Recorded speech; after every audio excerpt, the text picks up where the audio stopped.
जी, सभी को नमस्कार। यद्यपि मैंने उससे पहले कभी संस्कृत में काव्य लिखने का कोई प्रयत्न नहीं किया था, पर मेरी लेखनी से अनायास ही ललित पंक्तियों का प्रवाह बहने लगा। ये अपने आप में ही एक मैसेज है बहुत बड़ा, कि जिसको संस्कृत ही नहीं आती या उन्होंने कभी प्रयास ही नहीं किया लिखने का और उससे काव्य निकलने लगे, क्योंकि काव्य लिखना आसान नहीं होता। और ललित पंक्तियों का प्रवाह अपने आप ही बहने लगा कि कलम अपने आप चलने लगी, शब्द अपने आप आने लगे, विचार अपने आप आने लगे। रात के शांत समय मैं सनातन धर्म के शास्त्रों और बाइबल का तुलनात्मक अध्ययन कर अपना काम करता रहता। प्रभु यीशु के शब्दों को उद्धृत कर मैं यह दिखाता जाता कि उनके उपदेशों में और वेद वाक्यों में वस्तुतः कोई अंतर नहीं था, दोनों एक ही बात करते हैं। मेरे परम गुरु की कृपा से मेरी पुस्तक द होली साइंस अल्प समय में ही पूरी हो गई। बुक लिखी इन्होंने द होली साइंस, जो प्रभु कृपा से पूरी हो गई। गुरुदेव बोलते जा रहे थे। अपने साहित्यिक प्रयासों को परिणाम पर पहुंचाने के बाद दूसरे दिन मैं प्रातः गंगा स्नान के लिए यहाँ राय घाट पर गया। उस समय घाट बिल्कुल सुनसान था। थोड़ी देर वहां खड़ा रहकर मैं धूप में उस शांति का आनंद लेता रहा। जो लोग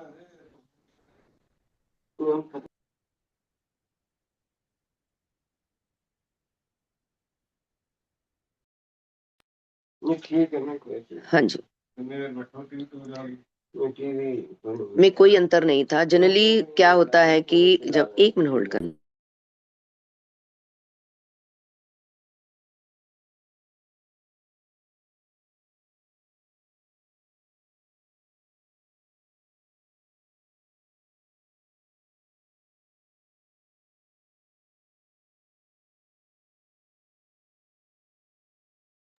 हाँ जी, सॉरी, मिस्त्री लगे हुए हैं घर में।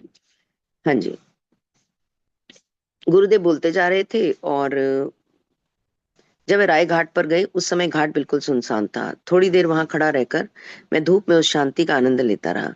ये एक बहुत बड़ी बात यहाँ पे लिखी हुई है, सुनने में बड़ी साधारण लग रही है, कि असल में वास्तव में व्यक्ति को जब अपने साथ शांति मिलने लगे ना, और जब वो अपने साथ ही या इस प्रकृति के आनंद में या प्रभु की कृपा में या स्वयं के भीतर बैठे प्रभु के आनंद में जब वो एक तार होने लगता है, तो उसको किसी की जरूरत नहीं रहती। बोर होना, उदास हो रहा हूँ, अकेला हूँ, क्या करूं, दुखी हूँ, इन सब से वो बहुत ऊपर हो जाता है। क्योंकि अब देखो, वो धूप में शांति का आनंद ले रहे हैं। लाइन देखिए आप, धूप में शांति का आनंद ले रहे हैं। यानी कि उनको अपने हमें क्यों लोग चाहिए होते हैं? हमें गॉसिप्स करने के लिए चाहिए होते हैं, हमें चुगलियां करने के लिए चाहिए होते हैं, हमें मन हल्का करने के लिए चाहिए होते हैं। है ना? क्यों? क्योंकि हमारे दिमाग को आदत पड़ी हुई है कुछ ना कुछ बात करते रहने की, कुछ ना कुछ बोलने की। और कुछ नहीं होगा तो मौसम को ले लेंगे, मौसम ठीक ठाक होगा तो पॉलिटिक्स को ले लेंगे, पॉलिटिक्स ठीक होगी तो शरीर को ले लेंगे, कि फिर अपनी सारी चीजें ठीक होंगी तो किसी के घर की कहानी को ले लेंगे। मतलब उनको कुछ भी बोलना है, हर हर टाइम उनको बोलना है और हर टाइम उनको बताना है कि मैं बहुत ज्यादा जानता हूँ, या वो किस एक्सपीरियंस से गुजरा, या अपनी तरफ अटेंशन खींचनी है। कुछ नहीं चाहिए एक योगी को, एक सन्यासी को। वो अपने साथ अपने भीतर की शांति में एक रत हो जाता है। तो देखो, साधारण सी लाइन है, धूप में खड़े रहकर उस शांति का आनंद लेता रहा। धूप में भी उनको देखो कितने मजे आ रहे हैं। फिर निर्मल जल में डुबकी लगाने के बाद मैं घर वापस जाने के लिए चल पड़ा। उस नीरवता में जो एकमात्र ध्वनि सुनाई दे रही थी, नीरवता, चारों तरफ शांति है, चुप्पी है, खामोशी है, कोई शोर शराबा डिस्को डीजे कुछ नहीं चल रहा। हाँ, प्रकृति के डीजे चल रहे हैं, जो उनकी जिनकी ध्वनि उनको सुनाई दे रही है। उस नीरवता में भी जो मात्र ध्वनि सुनाई दे रही थी, वह थी मेरे हर पग के साथ मेरे भीगे वस्त्रों की छप छप करती आवाज। यानी कि अपने भीतर से ही जो जल तरंग बज रही थी, जो उनके चलने से कई बार हम चलते हैं तो हमें हमारे चलने की जा जा जा की आवाज आती है ना। इनके तो चलो वस्त्र गीले थे, तो छप छप की आवाज आ रही थी।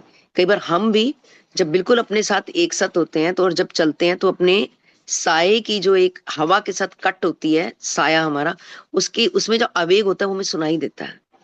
ये एक्सपीरियंस सभी ने काफी बार किया होगा।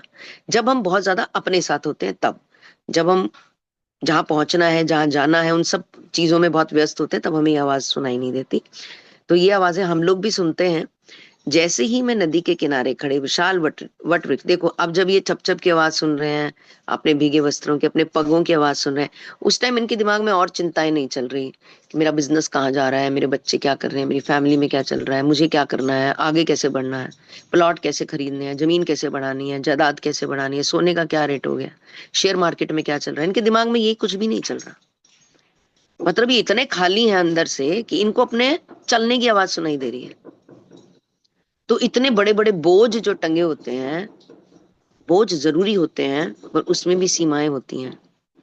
हमें बोझ तो पता है, पर सीमा कहाँ लगानी है वो नहीं पता, रुकना कहाँ है वो नहीं पता, भागना चलना दौड़ना है ये तो पता है, ये तो हर कोई सिखा देता है कि भागो दौड़ो चलो, फिर मारो, फिर खसोटो, फिर नोचो, फिर छीलो, ये तो सब सिखा देते हैं, गिराओ। बट रुकना कहाँ है ये कोई नहीं सिखाता, ब्रेक्स कहाँ लगानी है कोई नहीं बताता, सीमाएं कहाँ है ये कोई नहीं बताता। इसीलिए हमें सारी दुनिया सुनाई देती है, सिर्फ हमें हमें खुद की आवाज सुनाई नहीं देती। हम खुद की आवाज से बाहर होते हैं, बट हम दुनिया क्या बोल रही है वो हमें सारी खबर होती है।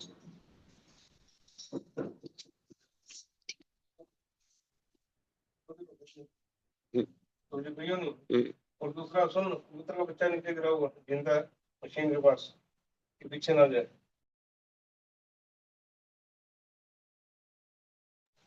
हाँ जी। हम्म,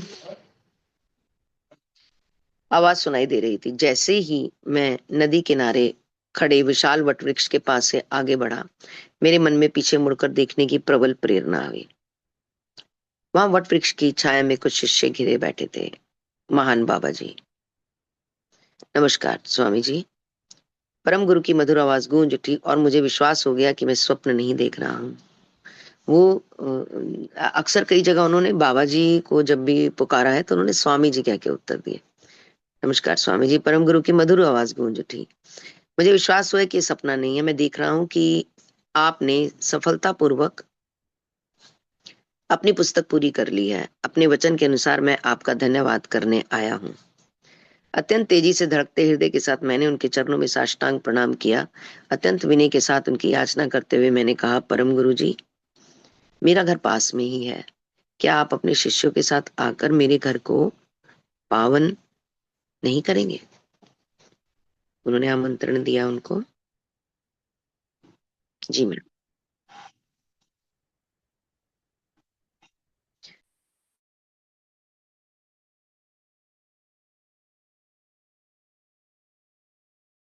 I have moved already, Monica. या Next page पे। या परम गुरु ने मुस्कुराते हुए स्वीकार कर दिया। उन्होंने कहा, नहीं बेटा, हम वे लोग हैं जिन्हें वृक्षों की छाया ही रास आती है।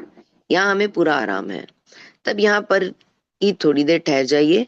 परम गुरु महाराज अभ्यर्थना करती दृष्टि से मैंने उनकी ओर देखा। तब यहाँ पर ही थोड़ी देर ठहर जाइए। परम गुरु महाराज, ऐसे उन्होंने प्रार्थना करते हुए उनकी ओर देखा। मैं तुरंत कुछ मिठाइयां लेकर अपनी आपकी सेवा में, मतलब वेट फॉर मी, मैं अभी आ रहा हूँ, आप थोड़ी देर और रुकिए, मैं आता हूँ और कुछ मिठाइयां लेकर आपकी सेवा में उपस्थित होता हूँ। जब कुछ ही मिनटों में मिठाइयों का थाल लेकर मैं वहां लौटा तो उस विशाल वट वृक्ष के नीचे उस दिव्य मंडली का कहीं कोई पता नहीं था। मैंने घाट के चारों ओर खोजा, पर अपने मन में मैं जान चुका था कि वे लोग हवा के पंखों पर उड़ चुके थे। ये हमने पिछली क्लास में भी बात की थी। अघोरियों को किसी ने बसों ट्रेनों में जाते नहीं देखा था। बैलगाड़ियों में लदे हुए सड़क पर पैदल दौड़ते किसी ने नहीं देखा था। इतना लाखों करोड़ों अघोरी कहाँ चला गया? उनकी ट्रेनों की टिकटें भी नहीं कटी हुई थी। कहाँ गए सारे अघोरी? उनके पास सिद्धियां होती हैं, वो गायब भी हो जाते हैं, और वो हिमालयों में 12-12 साल रहते हैं और कुंभ के लिए 12 साल के बाद अचानक वहां पर पहुंच जाते हैं। ना उन्हें कोई आते देखता है, ना उन्हें कोई जाते देखता है। वे भी हवा के पंखों पर उड़कर जा चुके थे। अब देखिए, मैं मिठाइयां लेकर आ रहा हूँ। हम आज जैसे आज आज हम सब लोगों के जीवन के अंदर इस तरह की परिस्थिति में कोई आए कि आप बैठो, मैं अभी समोसे पकोड़े लेकर आया, तो हवा के पंखों पे कोई नहीं उड़ता, चुंबक लग जाती है और सब बैठ जाते हैं। यहाँ भी तो यही था कि मैं अभी मिठाइयां लेकर आ रहा हूँ। तो ये ऐसा क्यों हुआ? अगर हम इसके पीछे जाएं इसके पीछे मतलब वो पंखों पर चले गए, ये तो हमें दिख गया, समझ में आ गया, बट ऐसा हुआ क्यों, वो गए क्यों, वो चले क्यों गए, क्यों उन्हें मिठाइयां रोक नहीं पाई? क्योंकि उन्होंने अपनी इंद्रियों पर कंट्रोल किया हुआ था।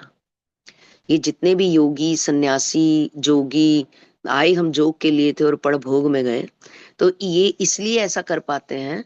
ये निमंत्रण आमंत्रण लोग इन्हें भोग पे बुलाते हैं, लोग इन्हें अपने घर इनवाइट करते हैं, लोग इन्हें हम तो लंच वर्ड यूज करते हैं, लोग इन्हें प्रसादम के लिए बुलाते हैं, पर ये नहीं आते। ये क्यों नहीं आते? क्योंकि इंद्रिय भोग से परे हैं। आप ब्रह्म कुमारीज में देख लो, वो जल भी नहीं पीती किसी के घर का। ऐसे मतलब और बहुत सारे उनमें ये सब वो क्यों नहीं पीते, क्यों नहीं लेते? क्योंकि वो इंद्रिय भोग से भी परे हैं, उनके नियम है, वो नहीं लेते। तो वो नहीं लेते। तो हम लोग के आजकल के समय में हम कहते हैं ना, वो मेरा दुश्मन है, ये मेरा दुश्मन है, इसके साथ तो मैंने बात नहीं करनी, वो मेरे को नीचे गिराना चाहता है। एक्चुअली हम सबका दुश्मन तो हमारे अंदर बैठा हुआ है। हम सबका दुश्मन हमारा मन है। और हम बाहर के लोग को दुश्मन अपना समझते हैं, पर हम अपने ही मन की दुश्मनी रोज झेलते हैं। क्योंकि हमारा मन कहता है, मेरा मन कर रहा है मैं ये कर लूं, मेरा मन कर रहा है मैं बोल लूं, मेरा मन कर रहा है मैं ये खा लूं, मैं ये कर लूं, जो संभवतः गलत है। बहुत सारी चीजें जो गलत हैं। डॉक्टर ने कहा आपने ये नहीं खाना, वो सबसे सबसे ज्यादा वही खाते हैं जो डॉक्टर मना करता है। मन की आवाज आती है मत खा, सबसे ज्यादा वही खा, क्योंकि इंद्रियां बस में नहीं। जिसने अपने मन को कंट्रोल में कर लिया, मतलब इंद्रियों को कंट्रोल में कर लिया, और इंद्रियां कंट्रोल में हो गई तो शरीर अपने आप ही स्वस्थ हो जाएगा, और प्रभु के साथ कनेक्शन भी अपने आप ही बनेगा। मैं गई थी सुनैना मैम के घर जब इनका वेट रिड्यूस का प्रोग्राम चल रहा था, तो इन्होंने काफी अच्छा अपनी इंद्रियों के ऊपर कंट्रोल किया हुआ था। हम तो प्रीत भोज कर रहे थे, बट वो अपनी प्लेट में एक एक चम्मच डाल के खा रही थी। तो यही है, वो कुछ समय के लिए था, नो डाउट। प्रोलॉन्ग में चीजें नहीं हो पाती, बट हाँ बहुत सारी जगह हम इंद्रियों पे कंट्रोल कर सकते हैं, कर सकते हैं, स्पेशली जब हम बुरी चीजें खा रहे होते हैं, बट हम नहीं करते। तो उनको कोई लेना देना नहीं था, भाई तू मिठाई ला रहा है, पकौड़े ला रहा है, भल्ले चाट पापड़ी टिक्की क्या लेके आ रहा है, हमें कोई लेना देना नहीं है। उन वो तो प्रभु चर्चा के लिए बैठे हैं, प्रभु चर्चा की और उड़ गए। उसके बाद उनका इससे कोई वो नहीं है कि इसके बाद क्या होने वाला। Monica ji, Winnie has her hand raised. या Yes, बाद में Vinny, करें। मनिका जी, इसमें आपने जैसे बोला कि उनका अपने इंद्रियों पे कंट्रोल है और वो इन चीजों को अवॉइड करते हैं, राइट? वो अवॉइड भी नहीं करते, उनको अवॉइड करने की जरूरत ही नहीं पड़ती। मतलब वो जो भी कंट्रोल भी जाते नहीं हैं ना, करते। खाते नहीं, राइट? मिनी वो ऐसे प्रवाह में आ जाते हैं। एक होता है ना कि चीज आई, लालच आया और मैंने कंट्रोल किया, ये एक लेवल है। उससे पहले वाला लेवल जो हम सबका है, कि पहले से ही लालुपता रहती है कि इन सब चीजों में हम इन्वॉल्व हैं। दूसरा लेवल हो गया, चीज आई और कंट्रोल किया। कहते हैं कि जब हम भक्ति में अग्रसर रहते हैं और प्रभु नाम में अग्रसर रहते हैं और प्रभु के नाम से जुड़े रहते हैं, तो प्रभु धीरे धीरे धीरे धीरे हमें इतनी ताकत देते हैं कि एक लेवल वो भी आएगा कि जब हमें कंट्रोल नहीं करना पड़ेगा, चीज हमारे सामने आएगी और हम हवा जैसी लगेगी, और हमें कोई आसक्ति नहीं होगी कि मैं कंट्रोल कर रहा हूं कि मैं ये ना खाऊं। वो इनका वो तीसरा स्तर था कि इन्हें कंट्रोल नहीं करना पड़ रहा, इन्हें जरूरत ही नहीं है उनकी, क्योंकि ये उससे भी ऊपर उड़ गए हैं। हम लोग एक बार ऋषिकेश गए थे, वहां पे वहां पे पहाड़ है ऋषिकेश में। वहां पे एक साधु सन्यासी थे जो 125 साल के थे, और वो भाव का भोजन करते थे, भाव से जल पीते थे, भाव से फल खाते थे। वो ओरिजिनल में कुछ भी नहीं लेते थे, और वो 20 मिनट में एक सांस लेते थे। सुनने में असंभव लगता है, बट वो जिंदा थे। उनकी आयु पूछी तो बोले होगी 125 130, और हंस पड़े। ज्यादा समय उन्होंने हमें नहीं दिया, उसके बाद वो फिर से अपनी साधना में चले गए थे। तो ये भी इसी इसी दुनिया में ये भी चल रहा है, ये भी इसी दुनिया में चल रहा है, और हम भी इसी दुनिया में चल रहे हैं। जो 50+ होता है तो चारों तरफ आपको ये सुनने को मिल जाएगा, अब तो जी उम्र हो गई, अब तो बुजुर्ग हो गए। 50 पार होते ही बोलना शुरू हो जाता है इंसान, जबकि हमारे इंसानी शास्त्रों में दुनिया। हमारी उम्र। हाँ जी, सो बोलिए। My question was, no I said इंसान नहीं, दुनिया बोलनी शुरू हो जाती है, चाहे वो ना भी हो 50 बार तो भी सुनाना शुरू कर देती है। So what I was asking you was, जैसे ये रामायण में या जो भी इस तरह के प्रसंग आप पढ़ते हैं उसमें ये लिखा जाता, कई जगह मैंने पढ़ा है कि वंस जैसे किसी के घर कोई खुशी हुई, राजाओं के यहाँ, जैसे राजा दशरथ के 4 पुत्र हुए, जब पहले हो नहीं रहे थे फिर 4 हुए। सो उन्होंने सारे साधुओं को बुलाया और उनके लिए भोज किया, बहुत रॉयल भोज, प्रजा के लिए भी उनके लिए भी। So in that case they come and eat it, तो मेरा हम्म। ये कॉन्ट्रडिक्शन हो रही थी कि यहाँ वो कह रहे हैं कि वो कंट्रोल है, वो नहीं खाते या नहीं जो भी है, दे टेक सिंपल भोजन। एंड यहाँ उसमें मोस्ट ऑफ द ग्रंथों में ये बोला गया कि उन्होंने सारे साधुओं को बुलाया और उनके लिए बहुत 56 भोग या जो भी करा।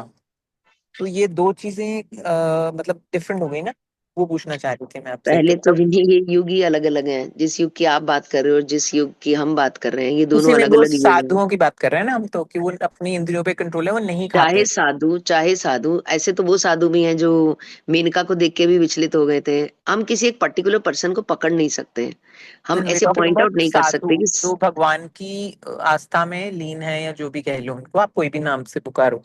एक्सेप्शंस हर जगह होती हैं। नहीं, और बट वो तो सब, जनरल प्रोविजन था, मतलब every Raja would do a lead, ये क्या बोलते हाँ, हैं, ये सो। नॉर्मल प्रवृत्ति थी हाँ, उनके, जो जो वो राजाओं जब के। भी कुछ अच्छा होता था दे वुड इनवाइट स्पेशली साधु, सबसे पहले भोज कराते थे, प्रीति भोज जो भी नाम होता होगा, बट वो नहीं बहुत नहीं, अच्छा ये लैविश कराते थे। हाँ जो जी। आपका प्रश्न है ना और जो हम अभी पढ़ रहे हैं, ये दोनों की अभिव्यक्तियां बिल्कुल अलग अलग हैं।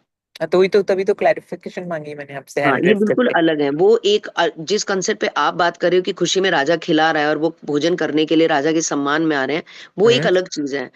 इस टाइम जो हम लाइन पढ़ रहे हैं, हम इंद्रिय कंट्रोल की बात पढ़ रहे हैं, ये हाँ, वेरी बिल्कुल अलग राइट। है। तो मतलब नहीं खाते थे ना, इस यू मेड दैट स्टेटमेंट, इसलिए पूछा मैंने कि वो खा लेते थे जब था, मतलब बट कंट्रोल बहुत अच्छा था कि जब नहीं खाना तो नहीं खाना। यस, या हम ये कह सकते हैं। इस टाइम हम जो कहानी पढ़ रहे हैं, ये बिल्कुल अलग रॉ में बह रही है। आप जिसकी बात कर रहे हो वो बिल्कुल ही अलग चीज है।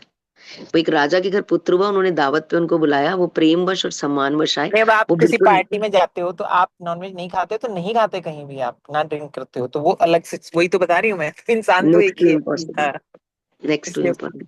हाँ, इसलिए पूछा मैंने ये सवाल कि मतलब कि जैसे आपका है प्रण कि मैंने नहीं खाना, तो आप नहीं खाओगे, चाहे किसी के यहाँ भी चले जाओ, प्रीति भोज हो, शादी हो, बच्चा हो, कुछ भी हो, आप खुशी में शामिल हो, बट खाओगे नहीं अब आप। देखो, उसके लिए कंट्रोल करना नहीं पड़ रहा, वो हम्म। नेचुरल है। अभी आया ना, वो नेचुरल। पहले तो हाँ चल रहा, what I am saying is कि आप हाँ। भक्ति में इतने लीन हो जाते हो कि आपका मन ही नहीं मानता, हम्म। अपने आप ही नहीं मानता, which is what I was trying to figure out. जी, ठीक है, थैंक्स। चलिए कंटिन्यू करें। जी। मेरे मन को गहरा आघात लगा। मैंने मन ही मन निश्चय किया, फिर कभी बाबा जी के साथ मेरी भेंट हो भी गई ना, तो मैं उनसे बात नहीं करूंगा। उन्होंने अचानक इस तरह प्रस्थान कर भारी निष्ठुरता दिखाई है, पर वह गुस्सा केवल प्रेम का था और कुछ नहीं। कुछ महीनों बाद मैं काशी में लाड़ी महाशय के दर्शनों के लिए गया। जब मैंने उनके बैठक खाने में प्रवेश किया तो लाड़ी महाशय मुस्कुराए। आओ युक्तेश्वर, उन्होंने कहा। अभी अभी मेरे कमरे के द्वार के पास बाबा जी से तुम्हारी भेंट हुई? नहीं, क्यों? मैंने आश्चर्य से कहा। इधर आओ।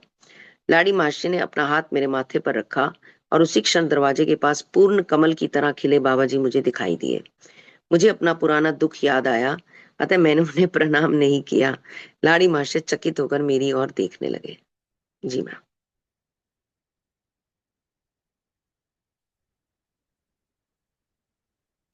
ईश्वर तुल्य बाबा जी अपने अथाह नेत्रों से मुझे निहार रहे थे। तुम मुझसे नाराज हो? देखो, उन्हें याद था, उन्होंने जिस तरह से वहां से गए थे। और गुरुओं को सब याद रहता है, बातें कितने ही जन्मों पुरानी हो जाए, सालों पुरानी नहीं, जन्मों पुरानी हो जाए, दे रिमेम्बर इट। क्यों ना हूं महाराज, मैंने कहा। हवा में से आप अपनी जादुई मंडली के साथ अवतीर्ण हुए और हवा में ही आप अंतर्ध्यान हो गए।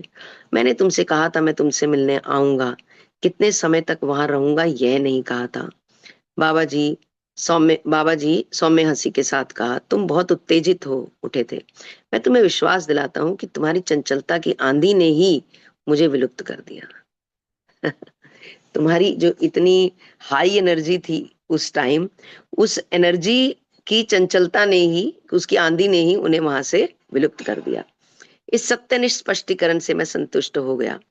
मैंने उनके चरणों पर, मैंने अक्सर देखा है जो गुरु होते हैं उनको, वो तो शांत होते ही हैं, उनको अपने शिष्यों में भी शांति चाहिए होती है। बहुत सारे शिष्य होते हैं, वो कभी कभी आवेग में रहते हैं, बट गुरु जनरली आवेग में आते नहीं हैं, वो शांति रहते हैं। और वो भी जो उनके शिष्य होते हैं उनमें शांति के स्तर का अवलोकन करते रहते हैं, क्योंकि गुरु की नजर बड़ी पारखी होती है कि कौन मानसिक रूप से या शरीर के भीतर की तरंगों के रूप में कितना शांत हो चुका है। उसका जो एक एग्जैजरेट करना अपने आप को परिस्थिति के हिसाब से, वो कितना शांत हो चुका है, ये उनकी पारखी नजर देख लेती है। वो कहते हैं कि तुम्हारे अंदर जो एक्साइटमेंट हुई ना मुझे देख के, मैं उसकी आंधी में विलुप्त हो गया, और उसके आवेग ने मुझे गायब कर दिया वहां से। वो उनको उससे भी ज्यादा शांति चाहिए, और शांति चाहिए। मतलब गुरु को भी देखो तो भी एक्साइटमेंट नहीं चाहिए, प्रेम और शांति चाहिए। ये मैसेज उन्होंने यहाँ पर दिया है। इस सत्य स्पष्टीकरण से मैं संतुष्ट हो गया। मैंने उनके चरणों पर मस्तक रखा। परम गुरु ने स्नेह स्नेह के साथ मेरा कंधा थपथपाया। ज्यादा ध्यान करो बेटा, उन्होंने कहा। देखो, ध्यान करने को कहा ना। तुम्हारी दृष्टि अभी निर्मल नहीं हुई है। मैं सूर्य प्रकाश के पीछे छिपा था और तुम मुझे देख नहीं पाए, यानी कि मैं वहीं था पर तुम मुझे देख नहीं पाए। स्वर्गीय बांसुरी के समान मधुर आनंद में ये शब्द कहते ही बाबा जी गुप्त दीप्ति में अंतर्ध्यान हो गए। अपना कथन समाप्त करते हुए श्री युक्तेश्वर जी ने कहा, गुरु दर्शन के लिए वह मेरी अंतिम काशी यात्रा थी। युक्तेश्वर जी ने कहा कि गुरु के दर्शनों के लिए मेरी यह अंतिम काशी यात्रा थी। कुंभ मेले में एक मिनट, हाँ, गुरु दर्शन के लिए यह मेरी अंतिम काशी यात्रा थी और कुंभ मेले में बाबा जी द्वारा दी गई भविष्यवाणी के अनुरूप लाड़ी महाशय के ग्रस्त योगी अवतार का अंत निकट आ रहा था। 1895 के ग्रीष्म काल में उनके मजबूत शरीर की पीठ पर एक छोटा सा फोड़ा निकल आया। उन्होंने उसे चीरा नहीं देने दिया, क्योंकि वे अपने कुछ शिष्यों के दुष्कर्मों को अपने शरीर पर लेकर उनका भोग पूरा कर रहे थे। अंततः जब कुछ शिष्य बहुत ही आग्रह करने लगे, तब गुरुदेव ने रहस्यमय शब्दों में कहा, शरीर को जाने के लिए निमित्त चाहिए, कोई कारण चाहिए शरीर को जाने के लिए। तुम लोग जो कुछ करना चाहते हो उसके लिए मैं तैयार हूं। इसके थोड़े ही दिन बाद आदित्य गुरु ने बनारस में देह त्याग कर दिया। अब उनके दर्शनों के लिए उनके बैठक खाने में जाने की कोई आवश्यकता नहीं रही। मेरे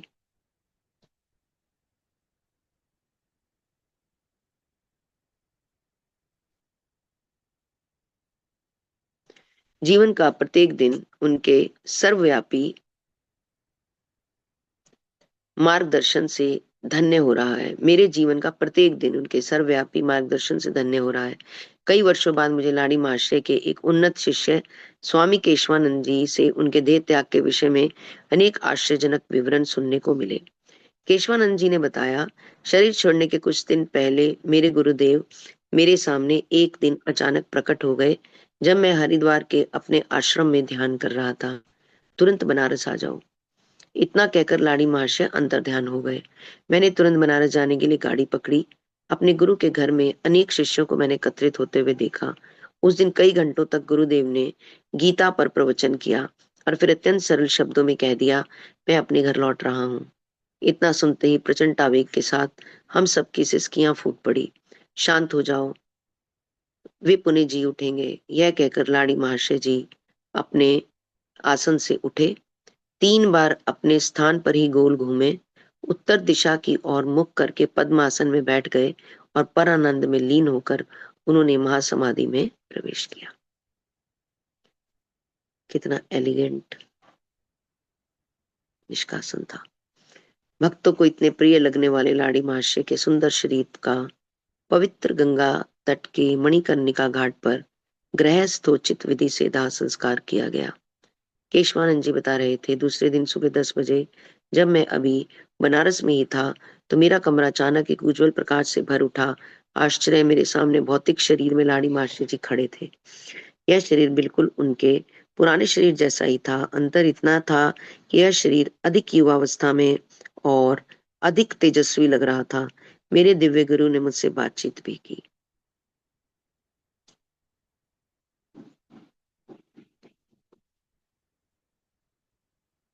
उन्होंने कहा, केशवानंद, ये मैं हूं। अपने भस्ममय शरीर के विघटित अणुओं से मैंने अपने इस नए शरीर की सृष्टि की है। संसार में मेरा ग्रस्त का कार्य तो पूरा हो चुका है, पर मैं पृथ्वी को पूर्णतः छोड़कर नहीं जा रहा हूँ। इसके बाद मैं कुछ समय तक हिमालय में बाबा जी के साथ रहूंगा और फिर सारे ब्रह्मांड में बाबा जी के साथ वास करूंगा। मुझे आशीर्वाद देकर अलौकिक गुरु अंतर ध्यान हो गए। मेरा हृदय एक अद्भुत प्रेरणा से भर गया। मुझे उसी प्रकार का अत्यंत उच्च आध्यात्मिक अनुभव हुआ जैसा ईसा मसीह और कबीर के शिष्यों को अपने अपने गुरु के शारीरिक मृत्यु के बाद जीवंत रूप में देखकर हुआ था। हरिद्वार के एकांत स्थान में बने अपने आश्रम को लौटते समय मैं अपने साथ लाड़ी महाशय की पवित्र अस्थियों का एक छोटा सा हिस्सा लेकर आया। मुझे इसका भान था कि वे देश काल के आबद्ध देह पिंजर से निकल गए थे। सर्वव्यापकता रूपी पक्षी मुक्त हो चुका था, फिर भी उनकी अस्थियों की यहाँ प्रतिष्ठापना कर समाधि मंदिर बनाने से मुझे अपूर्व संतावना मिली। एक और शिष्य को भी पुनर्स्थित हुए गुरु के दर्शन करने का सौभाग्य प्राप्त हुआ था। वे थे संतवंत महात्मा पंचानन भट्टाचार्य। मैं कोलकाता में उनसे मिलने उनके घर गया। उन्होंने महान गुरु के साथ बिताए अपने अनेक वर्षों की कई रोमांचक कहानियां बताई। मैं अत्यंत आनंद के साथ सुनता रहा। अंत में उन्होंने अपने जीवन की सबसे अद्भुत घटना बताई। उन्होंने कहा, लाड़ी महाशय की अंत्येष्टि के बाद दूसरे दिन प्रातः 10 बजे वे कोलकाता में मेरे सामने प्रकट हुए। द्विशरीरी संत स्वामी प्रणवानंद ने भी अपनी दिव्य अनुभव संपूर्ण विस्तार सहित मुझे बताया। जब वे मेरे रांची विद्यालय में आए थे तब उन्होंने मुझे बताया,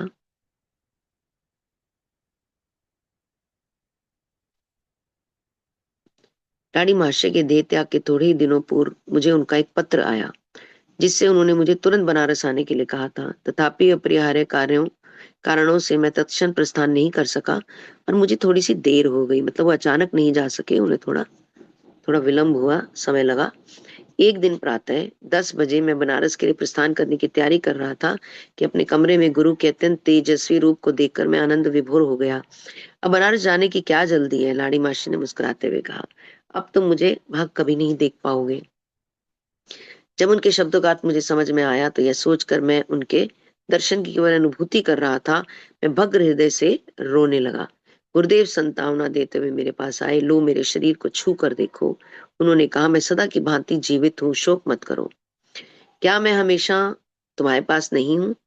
इन 3 महान शिष्यों के मुख से एक अद्भुत सत्य की कहानी उभर कर सामने आई। लाड़ी महाशय के दाह संस्कार के बाद दूसरे दिन प्रातः 10 बजे 3 अलग अलग शहरों के 3 शिष्यों के सामने वे पुनर्जीवित परंतु रूपांतरित शरीर में फिर से प्रकट हुए। अतः जब वह नश्वर देह अनश्वरता प्राप्त करेगी और यह मर्तरे जीव अमरता का चोला पहन लेगा, तभी बाइबल में लिखा गया यह वचन चरितार्थ होगा कि मृत्यु पर विजय पाई जा चुकी है। मृत्यु पर सब विजय नहीं पा सकते। कुछ मृत्यु से मर जाते हैं, कुछ मृत्यु पर विजय पा लेते हैं। जो जीते जी बहुत सारी चीजों पे कंट्रोल कर सकते हैं, मेनली तो बुराई पे कंट्रोल कर सकते हैं, वाणी पे कंट्रोल कर सकते हैं, भोगों पे कंट्रोल कर सकते हैं, चाटुकारिता पे कंट्रोल कर सकते हैं, चातुर्य पे कंट्रोल कर सकते हैं, स्वादों पे कंट्रोल कर सकते हैं। वास्तव में वही मृत्यु के बाद वास्तव में मृत्यु पर विजय पाते हैं। हे मृत्यु, कहाँ है तेरा दंश? वो शमशान कहाँ है? तेरी विजय हो चुकी है। जी, आज इतना ही पढ़े, 40 हो गए। जी मोनिका जी, चैप्टर खत्म, 36 चैप्टर भी खत्म हो गया। बस thank you so much, thank you so much. और बस over to everyone for the reflection and sharing. Thank you And everyone. I would be sharing my reflection and takeaway from the end. जी, anyone who would want to share about this chapter? ये जो 5-6 pages आज पढ़े, I mean, Miraculous ही थे ये, बिल्कुल miracle वाली story थी. बाद में शेयर करूंगी, पहले I think I should take the inputs from others. Very interesting to share. वो बहुत सारी चीजें अभी 5-6 पन्नों में जो पढ़ने को आई तो उससे एकदम काफी सारी चीजें नई अबाउट दिस शरीर. और लास्ट में जो लिखा था कि मृत्यु पर विजय नहीं पाई जा सकती, लेकिन वो सिद्ध बाबा है. लहड़ी माशा जी की कहानी पढ़कर कि वो एक ही टाइम पे शरीर छोड़ने के बाद फिर चोले में वापिस आ गए. कहते मैं मुझे अभी वापस इसी शरीर में रहना है और अब बाबा जी के साथ मैं पहाड़ों में रहूंगा, सेम शरीर में लेकिन युवा अवस्था में, यंग फॉर्म में. this is this is really strange and something that I am reading for the first time. All right. Yes, anyone and everyone who would want to share, please come on the screen first. Yeah, Ashwinder ji, please, you may leave.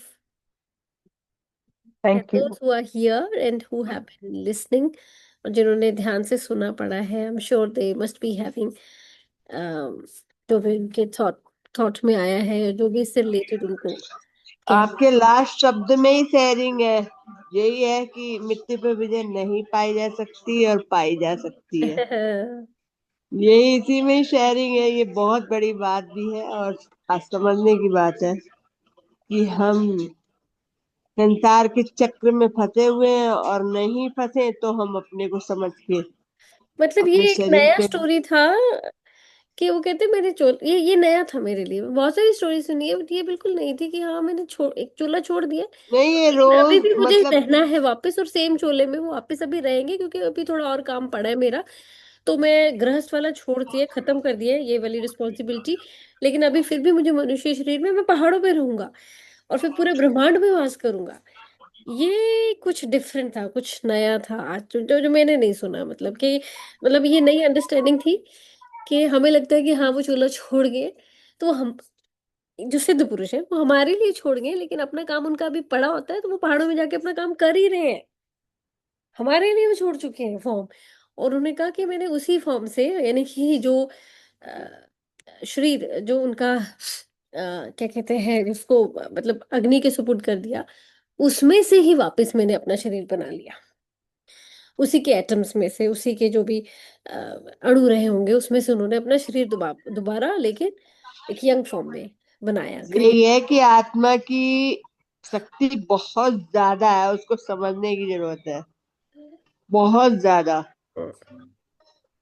यही आया है इसमें एक तरीके that's से। Right. जी बिल्कुल, बिल्कुल। Anyone who would want to share, please go ahead. I would love to listen and we would love to listen from everyone. Anyone? I Yeah. love that that dream which he saw, or that awareness that you come and meet me, and that was so insightful. That आपके mind की और आपकी कहीं की भी कोई वो नहीं है, कोई कोई बैरियर्स नहीं है. You felt it and you reached there. That how beautifully he reached there without even asking if and buts. हमें कुछ दिमाग में आ जाए कि वहां चलना है, हम तो 10 बहाने ढूंढते, जाना है नहीं जाना है क्यों जाना है. But how beautifully he was clear that yes, वहां जाना है, and then he went so gracefully. He took महासमाधि. That was very, एक पल के लिए तो आवाज थम गई थी. मतलब मोनिका जी की भी आई फेल्ट कि रुक गई है, और मेरी भी रुक गई थी, ऐसे जैसे बहुत नेचुरल, जैसे something is happening in front and ऐसे हुआ. Thank you Monika ji, thank you Tushar. Thank you, Asneha, for your sharing. Gee, anyone else who would want to share, Yogini ji? Monica ji, if you want to share anything related to this, or Sheetal, Sunaina, Sangeeta ji. Yeah. मैंने एक चीज यहाँ पे महसूस की है कि मतलब हम अपने आप को बहुत सारी चीजों से डिस्टर्ब करते रहते हैं जिसकी कोई जरूरत नहीं होती है, और जो चीज जैसे बह रही है उसको बहने दो। लेट इट गो वाला जो एक मास्टर स्ट्रोक है, इसको हमें अपनी जिंदगी में लगाना चाहिए। लेट इट गो वाला, कोई भी परिस्थिति है वो कैसे भी चल रही है, मतलब हम क्या करते हैं, हम हमेशा चीजों को सुधारने की कोशिश करते हैं कि मैं इस चीज को सुधार दूं, मैं इस चीज को ठीक कर दूं, मैं इस चीज को सीधा कर दूं।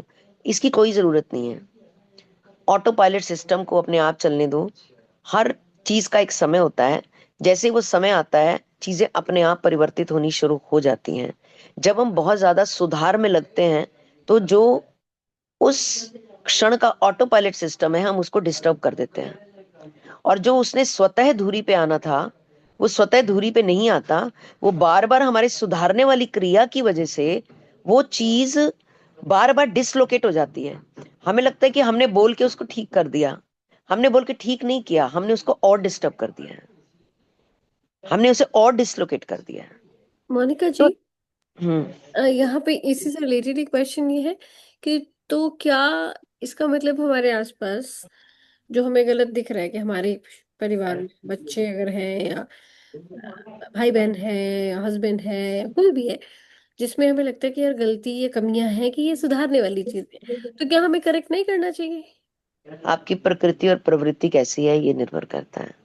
आपका ढंग और शब्द और वाणी कैसी है ये निर्भर करता है।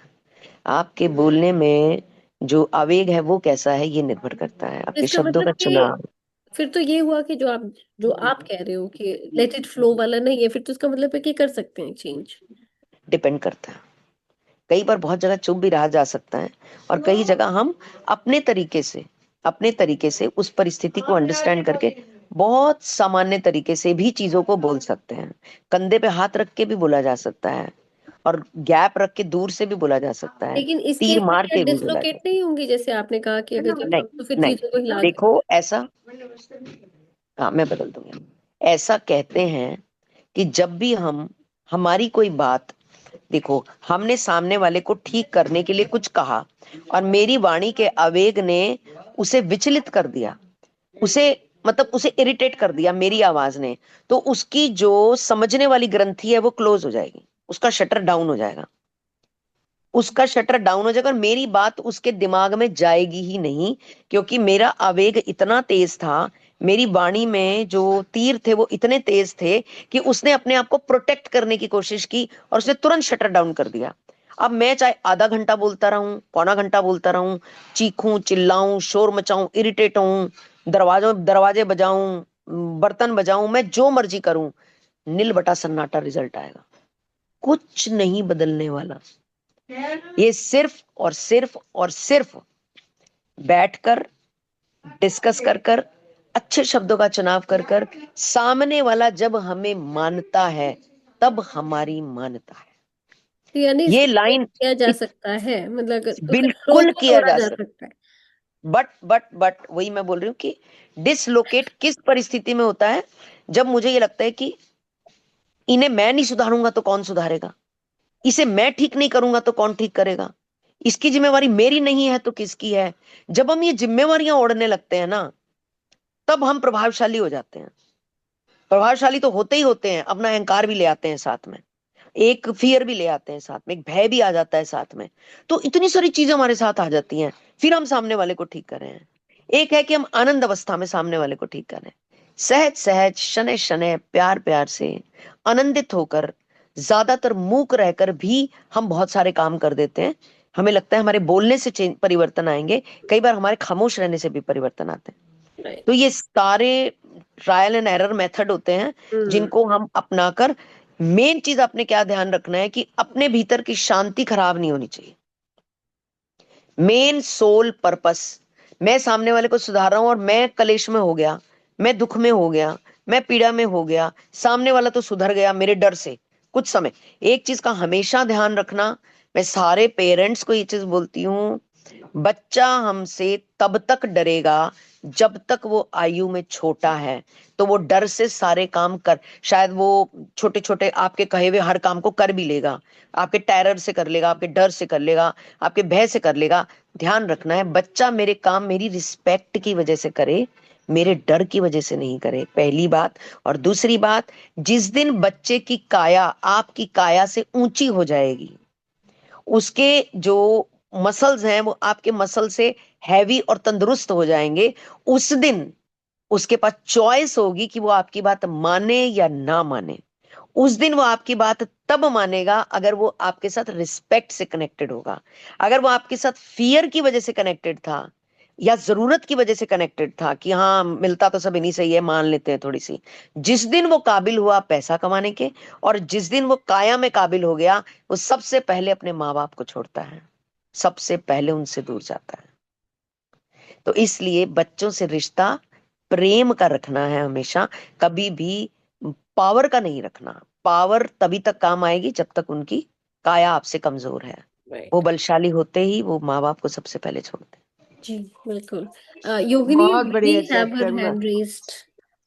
मोनिका जी, बहुत बढ़िया। आज आपने पूरे लेसन में इतना अच्छा समझाया है कि कोई कोई किसी को नहीं भी समझ में आ रहा हो ना, वो भी समझ लेगा। और इतना अच्छा समझाया, इतना अच्छा बोला है, बहुत थैंक यू। मोनिका जी, योगिनी जी और विनी के आई थिंक कुछ कंसर्न है। Please Yogini ji, go ahead. Monika ji, आपने बहुत अच्छी बात बताई। मेरा मेरा थोड़ा सा तुषार जैसा ही क्वेश्चन है। एक चीज बस बताएं, जैसे सामने वाले ने अगर बार बार आपको मैं कहूंगी तिरस्कार या इंसल्टिंग वे में बात कही हो और रिश्ते में वो आपसे बड़े हो, तो आपका व्यवहार क्या होना चाहिए? अगर आप इस पर कुछ लाइट डालें। बहुत खूबसूरत सवाल। एक छोटी सी कहानी जोड़ती हूँ। आपने ध्रुव की कहानी सुनी है? ध्रुव महाराज, ध्रुव महाराज की माता जी और दो, उनके पिता की दो पत्नियां थी, सुकीर्ति और, हाँ, सुकीर्ति एंड सुरुचि, सुरुचि, सुरुचि। तो क्या हुआ, राजा सुकीर्ति से बहुत प्रेम करते थे और सुरुचि को वो बिल्कुल पसंद नहीं करते थे, हालांकि दोनों पत्नियां थी। तो जो सुकीर्ति का पुत्र था, वो उसे गोद में भी झुलाते थे, प्रेम भी करते थे, पर सुरुचि के बच्चे को नहीं करते। तो एक दिन सुकृति का पुत्र जो है वो उनकी गोद में बैठा हुआ था, अपने पिता की। तो दूसरे बच्चे ने बोला, ध्रुव ने बोला, पिताजी मुझे भी गोद में बिठाओ। तो वो गोद में चढ़ने का प्रयत्न कर रहा था, तो सुकीर्ति ने उसे गोद से खींच कर उतार दिया और बोला कि पिता की गोद में बैठने के लिए तुझे मेरी कोख से जन्म लेना होगा। तू मेरी कोख से पैदा हुई हो और उसके लिए तुझे अगला जन्म लेना होगा। इस जन्म में तुझे कोई अधिकार नहीं है पिता की गोद में बैठने का। पुत्र रोता रोता माँ के पास गया। अभी आपके प्रश्न का उत्तर मिलेगा। पुत्र रोता रोता माँ के पास गया कि माँ, ऐसा हुआ, मैं पिता की गोद में बैठने लगा और माता सुकृति ने मुझे गोद से उतार दिया। अब कायदे से और आज के टाइम के हिसाब से और हम सब की समझ के हिसाब से, जैसा हमने सीखा है या हमें सिखाया गया, जो हमने पिक्चरों में देखा है और सब जगह देखा है, होना ये चाहिए था कि बेटा इस आदमी ने दुखी किया हुआ है, तू ही दुखी नहीं है, वो माँ भी दुखी है। मतलब वो अपने बारे में बोल रही है कि वो भी दुखी है, कोई बात नहीं, एक दिन इसको छोड़ देंगे, चले जाएंगे कहीं दूर, चलो मर ही जाते हैं, चलो ऐसे चल जहर खा लेते हैं दोनों। माँ ने क्या समझाया, बेटा जो चीज जीवन में चल रही है उसको सहज स्वीकार करो, और आप ईश्वरीय खोज के लिए जितनी एनर्जी आप इस चीज में वेस्ट कर रहे हो ना कि पिता मुझे प्रेम क्यों नहीं कर रहे, माता मुझे प्रेम क्यों नहीं कर रही, आप प्रभु प्रेम में लगाओ कि प्रभु मुझे तुम चाहिए, मुझे आप चाहिए, मुझे आपके दर्शन करने हैं, मुझे आपसे कनेक्ट होना है, मुझे इतनी शक्ति, पावर, एनर्जी सब कुछ दो। उनकी माता ने उन्हें समझाया कि ये बहुत सारी चीजें कार्मिक होती हैं जो एज इट इज हमको सहन करनी होती हैं। तो तुम एकदम शांत रहो और प्रभु के अंदर अपना मन लगाओ। वो छोटा सा 5-6 साल का बच्चा, छोटा सा बच्चा, प्रभु के ध्यान में उसने अपने आप को अंतर ध्यान कर दिया। 6 महीने उसने प्रभु की तपस्या के लिए लगाए। 6 महीने बाद जब उसे प्रभु का दर्शन हुआ, प्रभु ने देखा, नारद मुनि ने बताया कि इतना छोटा सा बच्चा आपका नाम ले रहा है और वो और किसी को याद नहीं कर रहा, वो सिर्फ आपको याद कर रहा है। तो प्रभु को तो आते हैं, वो तो 100% आते हैं। तो प्रभु ने उसको दर्शन दिए। फिर कुछ सालों तक बाहर रहने के बाद जब वो बच्चा वापस आया अपनी माँ के पास, मतलब अपने महल में वापस आया, उसने सबसे पहले अपनी माँ को प्रणाम किया और उसने दूसरा प्रश्न पूछा, माँ सुकृति कहाँ है? माँ सुकृति एक कमरे में बंद हो गई थी अपने पुत्र उत्तम के साथ। उनके पुत्र का नाम उत्तम था। उन्हें शर्म भी आ रही थी और ये भी लग रहा था भाई ये तो प्रभु दर्शन करके आ गए, भाई ये मैंने इसको क्या ही कह दिया कि ये तो प्रभु के दर्शन को ही चल पड़ा। तो उन्हें शर्म भी आ रही थी, उन्हें झेप भी हो रही थी। वो एक कमरे में दरवाजा बंद करके बैठ गई अपने पुत्र के साथ। तो ध्रुव महाराज ने माँ से पूछा, माँ मुझे उन्हें प्रणाम करना है, वो कहाँ है?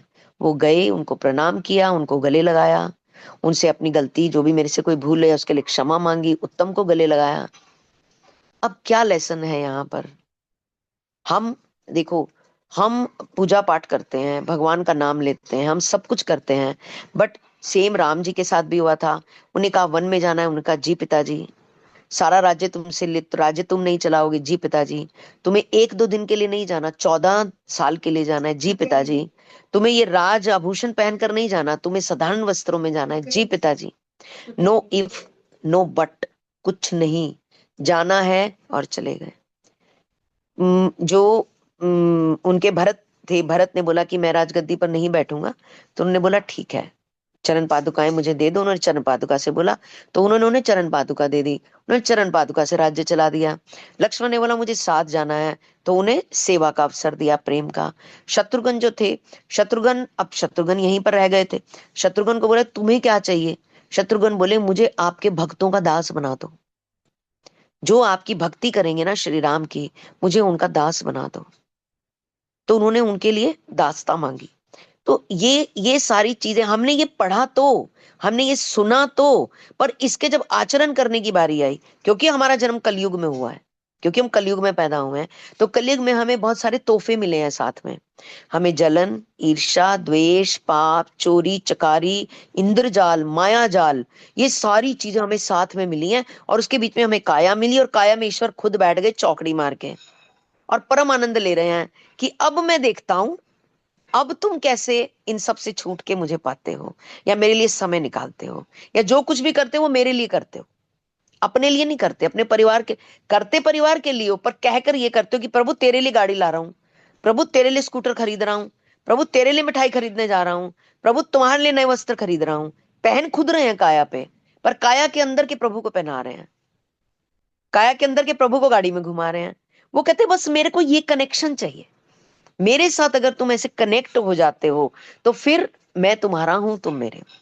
तो अगर हम ये आचरण इन सब चीजों से ऊपर उठकर इसे अपनाना शुरू कर दें, तो ऑटो पायलट सिस्टम काम करना शुरू करता है, 100% करता है। पर इस अवस्था तक आने के लिए हमें इन सारी चीजों पर फेथ करना पड़ता है, फेथ करना पड़ता है।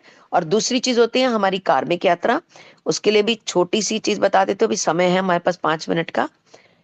जो कार्मिक है वो सबको भोगना पड़ा था, सबको, श्री कृष्ण को भी भोगना पड़ा था। जब आंखों पर पट्टी बांध के धृतराष्ट्र की पत्नी ने, जब उनके पुत्रों को कुछ हुआ था, तो उन्होंने कोई वचन बोले थे, तो वो वचन पूरे हुए थे कि यदुवंश का डैश हो जाए, और वो हुआ था। यानी कि प्रभु को भी कार्मिक से गुजरना पड़ा था। सबको पता है ये चीज। धृतराष्ट्र ने 100 हंसों के बच्चे करे थे, उनको भी वो फल लेना पड़ा था। भीष्म ने नेवले को कांटों की झाड़ी पे फेंका था, उनको भी वो भोगना पड़ा था। तो जो भी हमारी वाणी से, हमारे कर्मों से, हमारे वचन से, हमारे शरीर से, हमारे मन से, हमारे धन से जो भी होता है, उन कर्मों के फल हमें भुगतने पड़ते हैं। श्री राम बन के उन्होंने बाली को मारा था, थोड़ी सी चिटिंग करके मारा था। तो श्री कृष्ण को भील ने मारा था, और वो भील बाली था। बाली ने अपना बदला लिया था, क्योंकि श्री राम कृष्ण सेम थे, सेम ही उनका जन्म था, अगले जन्म में वो कृष्ण बन के आए थे। तो उन्होंने भील बन के श्री कृष्ण को तीर मारा था, यानी कि कर्म पूरा हुआ। तो बस यही उत्तर है कि जब भी कोई परिस्थिति या कोई रिलेशनशिप आपके जीवन में चल रहा है, पहले तो भीतर से शांत हो जाइए, फिर उस कर्म के लिए प्रभु से कहिए कि मेरा ही किया हुआ मेरे आगे आ रहा है। कितना सुंदर भाव है ये, कि कोई चीज आपके आगे आ रही है, कोई रिश्ता आपके आगे आ रहा है, कोई भी समस्या आपके आगे आ रही है, ये मेरा ही किया हुआ मेरे आगे आ रहा है। प्रभु मेरे में इतनी ताकत भर, इतनी शक्ति भर, पहले तो मैं इसे झेल सकूं, फिर मैं माफी मांग सकूं, अपने लिए भी और उसके लिए भी। और फिर मैं प्रभु से ये कह सकूं कि इस कर्म को इस जन्म में यहीं समाप्त करना, ताकि मैं इस कर्म का बोझ अगले जन्म में ना लेकर जाऊं। अगर मैंने इस जन्म में उस कर्म के आगे उतने ही प्रत्युत्तर किए, उतनी ही आवाजें की, उतना ही शोर मचाया, तो ये जन्म, ये कर्म बराबर हो गया हमारा, हम दोनों एक दूसरे के साथ बराबरी पे खड़े हैं। अब अगले जन्म में फिर हम बराबरी पे आने वाले हैं, पर रूप अलग हो जाएगा, काया अलग हो जाएगी, शरीर अलग हो जाएगा, रिश्ता बदल जाएगा, और फिर ये सेम चीजें दोबारा से सामने आएंगी। तो इसलिए अगर कोई ऐसा कर्म चल रहा है, उसको यहीं क्लोज करो, don't take it to the next birth. यहीं माफी मांगो। अगर सामने माफी मांगने में झेप आती है, तो प्रभु के सामने रोज मांग लो। और वो जो कर्म आपके सामने गलत तरीके से आया हुआ है, उसके लिए भी रोज ब्लेसिंग मांगो कि परमात्मा उसको भी ज्ञान दो, बुद्धि दो, शक्ति दो, समझ दो, ताकि वो भी इस कर्म को इसी जन्म में क्लोज करें। क्योंकि आप समझ में आ गए, आपका तो क्लोज हो गया, उसका नहीं होगा, उसका चलता रहेगा, फिर वो डबल पीड़ा में जाएगा नेक्स्ट बर्थ में। तो उसके लिए भी मांगना है आपने माफी और ब्लेसिंग्स, उसके लिए भी मांगनी है, अपने लिए भी मांगनी है। बाकी सब अगले जन्म में सुंदर तरीके से सामने है। बहुत अच्छा मोनिका जी। मैंने वैसे पता है क्या किया, उस एक दिन तो मुझे काफी तकलीफ हुई, और ये रिपीट हुआ था, 2-3 बार हो चुका, ज्यादा बार हो चुका वैसे। एक्चुअली मेरी अभी ये ब्लेसिंग समझिए चाहे कुछ समझिए, मेरे को चीजें, मैं अपनी नेगेटिव चीजें जो हुई हैं अभी तक, मैं उसको भूल जाती हूँ। मतलब आई पुट इट भगवान की गोदी में डाल देती हूँ। और मैंने कैसे नॉर्मल किया, आरती का वो पाठ है, त्वमेव माता च पिता त्वमेव, वो सारा मैं लगातार फटाफट तेजी से गाती रही, और मेरे माइंड से वो चीज सारी निकल गई। बहुत बढ़िया। बट ये मतलब मैंने समर्पण करा पूरा बोल के, मतलब वैसे तो बहुत है अच्छा। ही, बट बोल के बहुत किया अच्छा। तो वो चीज मेरे माइंड से। पर उस एक वो चीज हुई काफी लेट, मतलब दिन में हुई थी, और मम्मी की हम्म। बरसी थी उस दिन हुई थी, और हम्म। मेरा मूड इतना खराब, मैं रोती रही हूँ पूरा टाइम। दिस वॉज रोना नहीं है, अति। परेशान नहीं होना। नहीं नहीं। हम्म। क्योंकि रोने परेशान होने से क्या होता है कि आपका शरीर खराब हो जाता है, एक व्यक्ति का शरीर खराब हो जाता है। इसका सीधा इफेक्ट आपकी बॉडी के ऊपर आता है, आपके शरीर के अंगों पे आता है। क्योंकि ये बिल्कुल साइंटिफिकली प्रूव है। हम लोगों ने बहुत टाइम बाद ये चीजें सुनी थी, उससे पहले हमें नहीं पता थी कि बॉडी जिस भी स्टेट में होती है वो कुछ सिक्रेशंस होते हैं बॉडी में, जिनके बारे में हमें कभी पता नहीं था। ये इन बुक्स की नॉलेज में आने के बाद हमें पता चला कि बॉडी में सिक्रेशंस होते हैं। अच्छी चीजें भी सीक्रेट करती है बॉडी, और बुरी चीजें भी करती है। तो अगर कॉर्टिसोल बॉडी में लगातार निकलता रहेगा, एक व्यक्ति दुखी रहेगा, हर्ट रहेगा, परेशान रहेगा, और उसको कॉर्टिसोल बॉडी में रिलीज होता रहेगा, तो कॉर्टिसोल बॉडी के अलग अलग हिस्सों में अपनी जगह बनाता रहता है। जो बॉडी का हिस्सा कमजोर होता है, वो उस जहाँ पे व्हाइट सेल्स कम होते हैं, प्रोटेक्टिव सेल्स, वो उस हिस्से को ग्रिप में ले लेता है, और फिर उस हिस्से में वो पेन देना शुरू कर देता है। तो कॉर्टिसोल अब पहले पता नहीं था, अब पता है। जैसे ही कोई ऐसी घटना होती है और शरीर में दुख आने लगता है, तो तुरंत अपने आप को मैसेज दो कि हेल्थ को खराब नहीं करना, अपनी बॉडी को खराब नहीं करना। और ये मूवमेंट आपकी बॉडी को परेशान कर सकता है। वो किसी भी, वो लीवर पकड़ेगा, हार्ट पकड़ेगा, किसी भी चीज को पकड़ेगा। और कुछ नहीं तो थायराइड, सबसे पहले थायराइड होता है, बीपी होती है, शुगर होती है। 3 चीजें होती है जो सबसे पहले बॉडी पे अटैक है। और बीपी, शुगर, ये सब चीजें, इन्हें लाइफस्टाइल हम कहते हैं कि लाइफस्टाइल डिसीजेज है। नो डाउट ये लाइफस्टाइल डिसीजेज हैं। पर कहीं ना कहीं ये जब बहुत ज्यादा किसी पेन को बॉडी पे स्टोर करते हैं, तो उसके रिफ्लेक्शंस भी होते हैं। तो बॉडी में कहीं, अपने आप को ये समझो मेरा शरीर एक मंदिर है बस, और मैं इस मंदिर में, मेरे को रहने के लिए कुछ समय दिया गया है, और कुछ समय बाद मुझे इससे निकाल दिया जाएगा। तो मैं अपने मंदिर की सेवा करूं, बस ऐसे ही इस जीवन को जी। बाकी सब चीजें छोड़ दो, किसी चीज की कोई, इतनी माया, इतने प्लॉट इकट्ठे किए, रोटी वही 2 खा रहे हैं, और सोने की नहीं खा रहे, अनाज की खा रहे हैं। तो वो सारी भ्रांतियां हैं हमारी। हम कहते हैं अगली पीढ़ी के लिए छोड़ जाएं, जैसे हमने कमा लिया, अगली पीढ़ी भी कमा लेगी, वो भी कमा लेगी। Thank you Monika ji. बहुत बढ़िया, beautiful. Thank you so much Monica ji. Sheetal, you want to share something before we wind up? सुनने में अच्छा लग रहा है बट हाँ, कुछ ना मोनिका कुछ जी दिमाग में बोलिए। चल रहा है। बिफोर द कॉल स्टार्टेड मैं एक्चुअली एक पॉडकास्ट सुन रही थी, और वो थे योगीराज गुरुनाथ सिद्धांत जी का एक अमृत संधू के उस पे चैनल पे एक पॉडकास्ट था, एंड इंग्लिश में था पूरा। और मैं अभी लॉस्ट ही थी कि ये कॉल का टाइम हो गया। और कुछ चीजें जो मैं यहाँ पढ़ने में और सुनने में आ रही थी, बहुत चीजें रिलेट भी कर पा रही थी, so I was somewhere else today. Still when I heard the questions, and when it comes to thinking of reflections, 2 जगह मेरा ध्यान जरूर गया। एक ये कि बाबा जी प्रकट हुए, उन्होंने बोला तुम्हारी रेस्टलेसनेस ने मुझे गायब होने पे मजबूर कर दिया। जो वो मोनिका जी ने टच की बात कि हमारे अंदर भी शांति चाहिए, जैसे कि कहते हैं ना, गॉड ने अगर जीने, मतलब उसमें भी यही था पॉडकास्ट में, अगर मैं दोनों बातें रिलेट करूं, हम सब गॉड का अगर प्रतिबिंब हैं कह लो, या वो हमारे थ्रू इस अर्थ को एंजॉय करना चाहते हैं from different parts of him. Tushar बन के भी, आसनिया बन के भी, योगिनी जी बन के, मोनिका जी बन के, सुनैना बन, सबकी तरह बन के, शीतल बन के, वो जिंदगी यहाँ पे एक्सपीरियंस करना चाह रहे, तो उन्होंने हमें रचा। तो जब उन्होंने हमें रचा, तो हम उनका मैनिफेस्ट फॉर्म है। और अगर उस मैनिफेस्ट फॉर्म को हम ऐसे समझे कि लेक का पानी है और उसमें अगर रेस्टलेसनेस हो पेबल की तरह, तो हमें अपना ईश्वर का या मून का भी प्रतिबिंब ढंग से दिखाई नहीं देगा। तो शांति चाहिए उस प्रतिबिंब को देखने की। तो हमें अपने अंदर, हम सब बात तो कर रहे हैं, हमारे अंदर बैठे हैं चौंकड़ी मार के, उनको जानने के लिए हमें झांकना अंदर है। और अंदर ही इतना कलेश चल रहा है, अंदर ही इतनी रेस्टलेसनेस चल रही है। तो बड़े प्यारे शब्दों में उन्होंने इस बात को बता दिया कि अपने अंदर शांति तो लाओ तो मैं दिखूंगा। तुम इतने अशांत थे, हलचल में थे, स्वीट्स ला दूं, आपको अटेंड कर लूं, कि तुमने पहचाना ही नहीं कि मैं बाबा जी आया हूँ। पहली चीज। और दूसरी, उन्होंने कहा I was still there hiding behind the sunlight.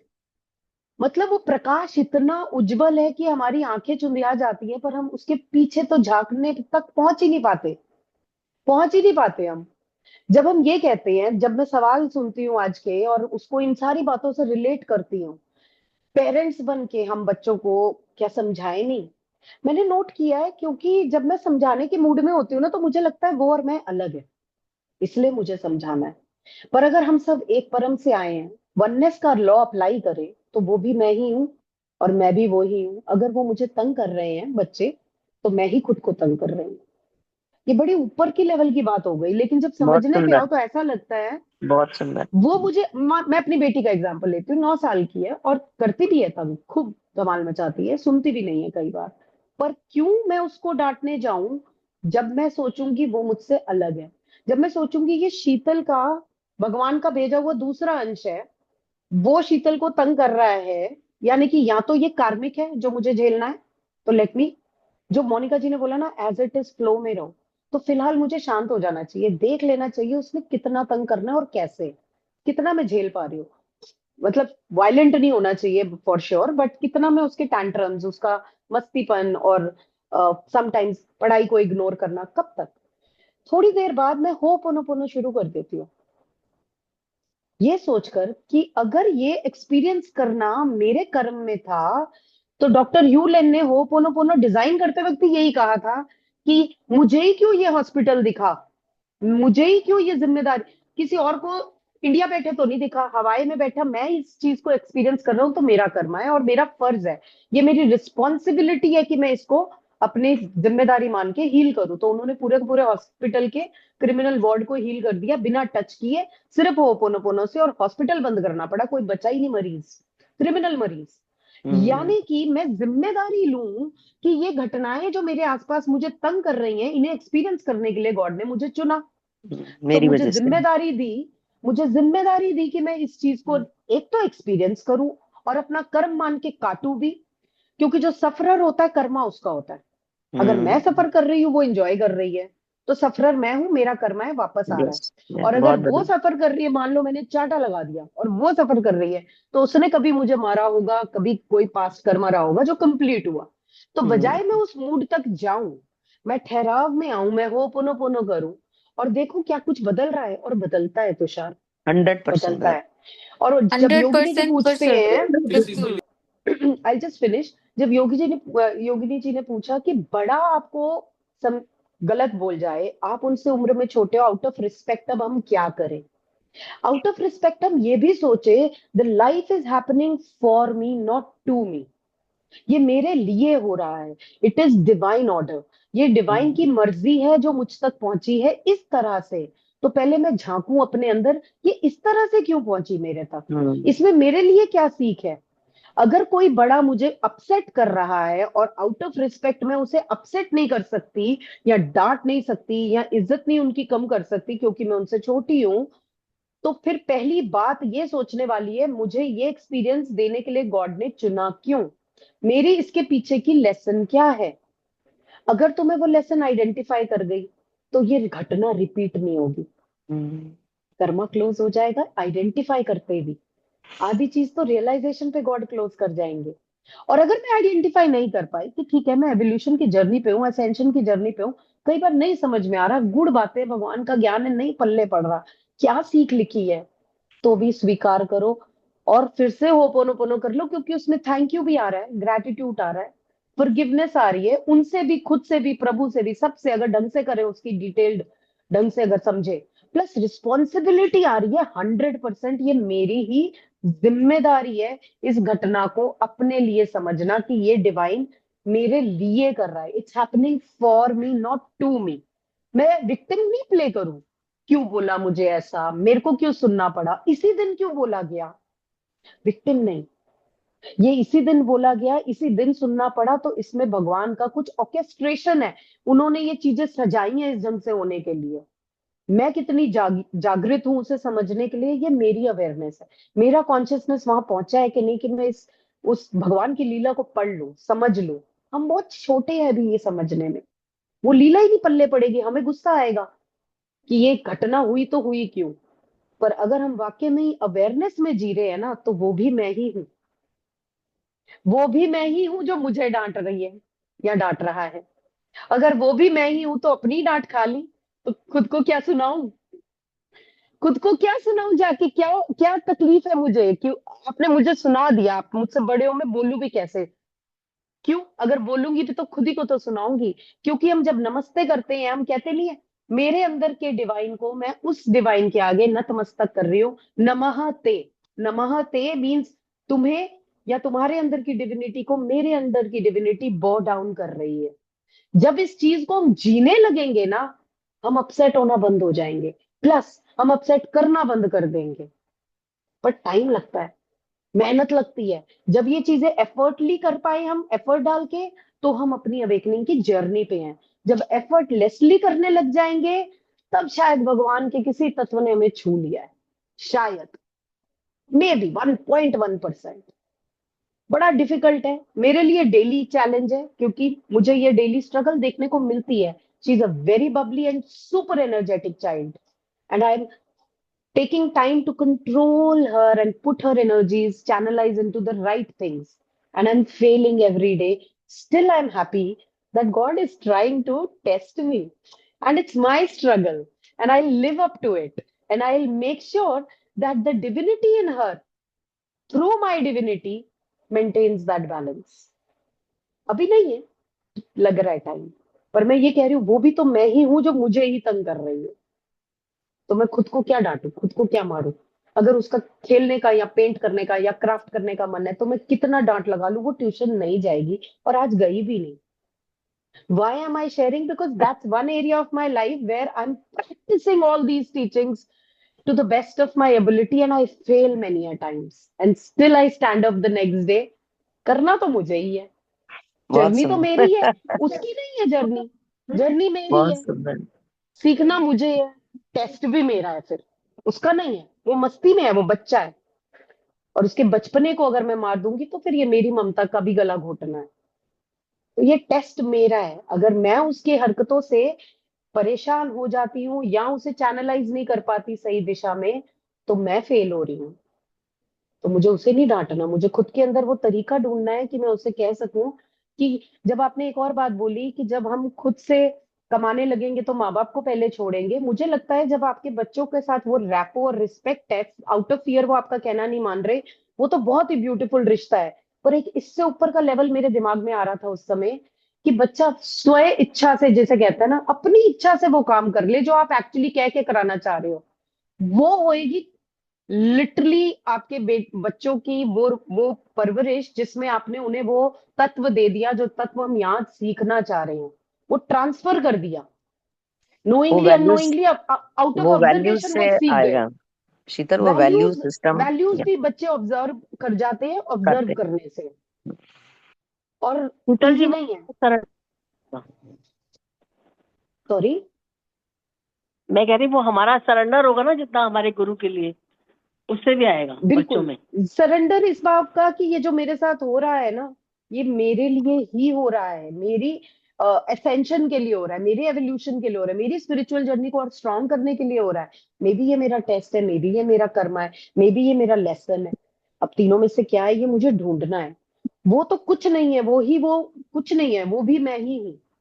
इस लेवल पे हमें अपनी अवेयरनेस लानी है, अगर हमें डेली चैलेंजेस को सहने की शक्ति चाहिए, या समझ चाहिए, कुछ भी है, मतलब it's going to take time. Responsibility लेनी मेन, whatever is it going on is that's because of me. That is because because of of me. Me नहीं, बिकॉज ऑफ मी भी Hmm. नहीं मोनिका जी, ये वर्ड भी हमें ब्लेम में डाल रहा है, उंगली मेरी तरफ उठ रही है। तो मेरे अंदर का ईश्वर भी तो वही ईश्वर है। मैं अपने प्रभु पे, ईश्वर पे उंगली उठा रही हूँ, खुद को भी ब्लेम देके, देना ही नहीं ब्लेम। ये लो एनर्जीज की फ्रीक्वेंसीज है, Not हमें in the high form of frequencies. blame, responsibility, not in the form of blame, just with the grace.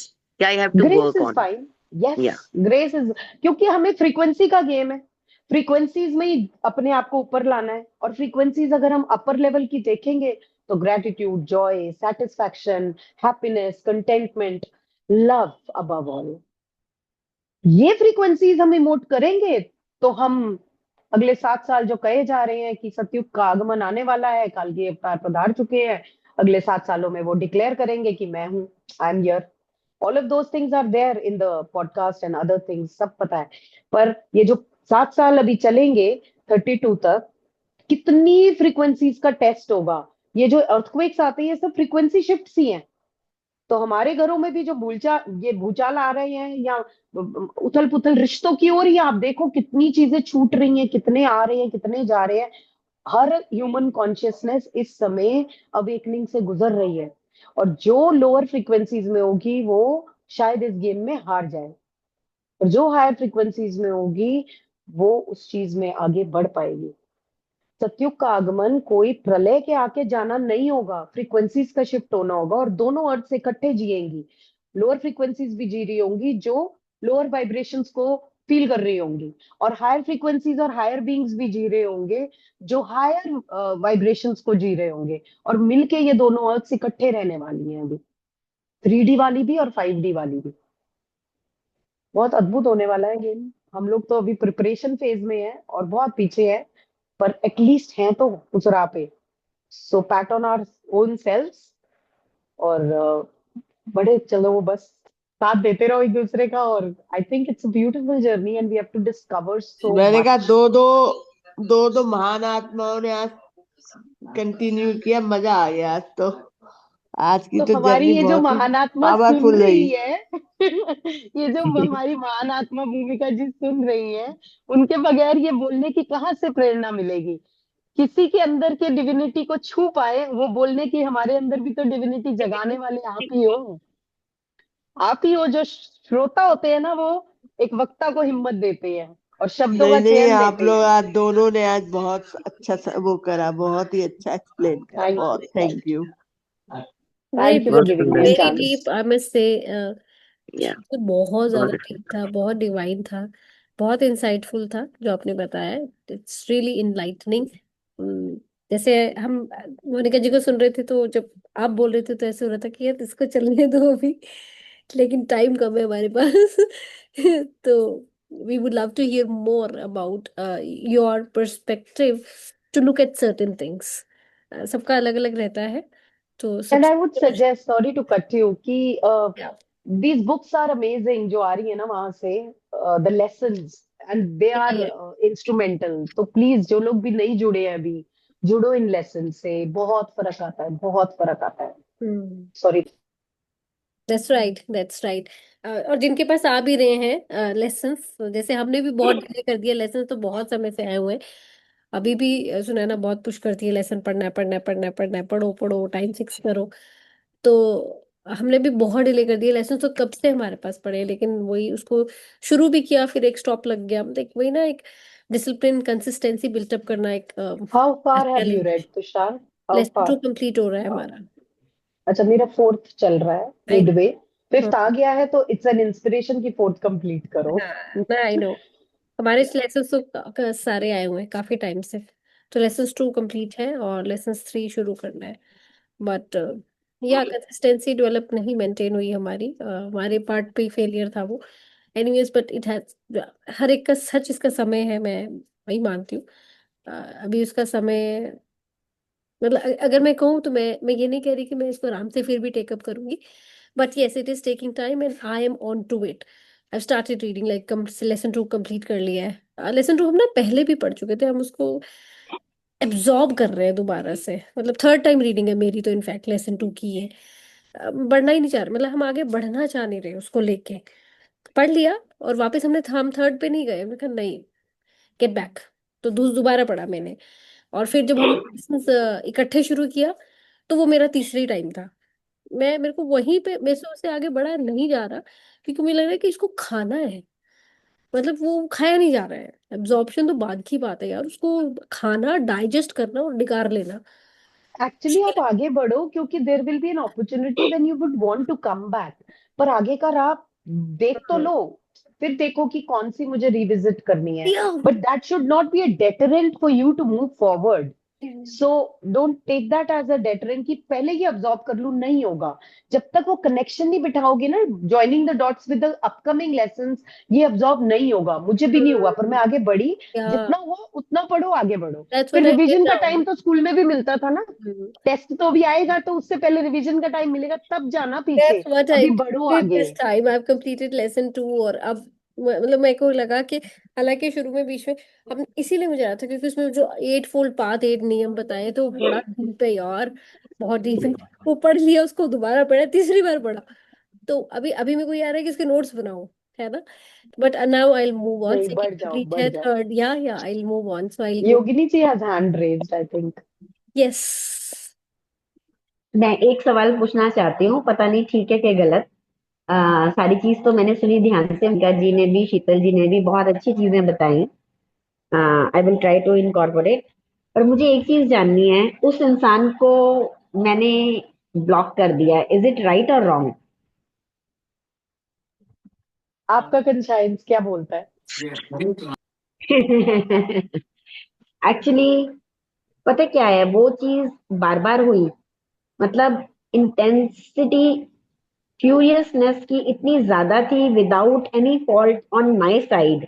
और फिर मैं एक दिन तो पूरा रोती रही और मूड खराब रहा। फिर मैंने अपने आप को अंदर विजिट करके अपने आप को पूरा इमर्स कर दिया। मैंने भजन बोले, जोर जोर से आरती करी। मतलब मैंने अपने आप को यही बोला कि तुम कुछ नहीं हो, you are part and parcel of the universe. भगवान है, वो अपने आप देखेंगे। मतलब मेरे मन में वो रिवेंज वाली फीलिंग नहीं है, but just to avoid that thing मैंने। और मैं वैसे बता दूं, this is my elder hmm. Brother, he is अच्छा। Much elder to me, he is 11 years elder to me. हम्म। और उनका आजकल मम्मी के जाने के बाद से उनका नोशन ये हो गया कि मैं ही मैं हूँ। और मतलब मैं बाप की जगह हूँ। एक्चुअली मम्मी तो की जब अगर अस्थियां हमने आप हरिद्वार लेके जानी थी, उस दिन भी हुआ था। और इतना ज्यादा मेरे साथ बोला वाली, गुस्सा कर दिया बिना मेरी गलती के। और मैंने फिर बोला कि मैं तो जाऊंगी नहीं। फिर हुआ ये कि फादर भी हैं, तो दीदी फादर को देख रहे थे, तो ये था कि जीजा, जो जैसे मेरे हस्बैंड या मेरे दीदी के हस्बैंड, वो अस्थियां पकड़ नहीं सकते गाड़ी में, तो बाई चांस पकड़ना पड़े, तो फिर भैया को जैसे वॉशरूम जाना है, कुछ करना है, तो कौन जाएगा। तो दीदी ने मुझे कहा तू चली जा, मतलब मेरा नाम लेके बोला कि तू चली जा। फिर मैंने कहा ठीक है, मैं मम्मी के लिए जा रही हूँ। जर्नी में सब कुछ ठीक था, पता नहीं वो इतना गुस्सा क्यों आता है, मुझे तो समझ नहीं आती। मुझे ये लगता है कि वो पॉलिटिकल वीडियो इतने देखते हैं कि दिमाग, वो हम सबसे बात भी ऐसी करते हैं, तुम पप्पू की तरह क्यों बात करते हो, मतलब हम एक नॉर्मल बात करते हैं। अब जैसे मैंने एक बात ही पूछी कि आपने और भाभी ने तो गया जाना था, देन ही टोल्ड मी, वापसी जवाब ये बजाय कहने के नहीं मैं अभी नहीं जाऊंगा, ही टोल्ड मी कि तुम मुझसे सुनना क्या चाहती है। कि पापा, कहने का मतलब ये था कि पापा भी जाएंगे, उसके बाद मैं इकट्ठे दोनों का करूंगा। मुझे इतना गुस्सा आया, कुछ कहने की हद नहीं, मैंने बात नहीं करी। और अब मैंने ब्लॉक कर दिया file, because I don't want to talk to him. No no, क्योंकि मुझे वी ये कैन लगा, अंडरस्टैंड योगिनी जी। ये सेंसिटिव मैटर्स होते हैं, फैमिली मैटर्स, और खासतौर से डेथ को लेके, where your emotions are attached, थोड़ा डिफिकल्ट हो जाता है एसरटेन करना कि मैं कैसे रिएक्ट करूं, नहीं करूं। और टाइम लगता है। आपने ये तो कहा मुझे रिवेंज नहीं है, सब नहीं है, बट फॉरगिवनेस भी नहीं आई ना, तो थोड़ा टाइम लगता है। आप इंडिफरेंट इतनी जल्दी नहीं हो पाते। बट सबसे बड़ी बात यह है कि get into your own heart, and instead of asking to the forum here कि क्या मैंने सही किया ब्लॉक करने का, हम हमसे जवाब मत लो। ये मेरा अपना मानना है, बाकी कोई और बोले तो आप हमसे जवाब मत लो। आप अपने अंदर झांको। अगर आपके अंदर आती है आवाज कि अभी नहीं तो थोड़ी देर बाद मैं अनब्लॉक कर ही दूंगी, दैट इज फाइन।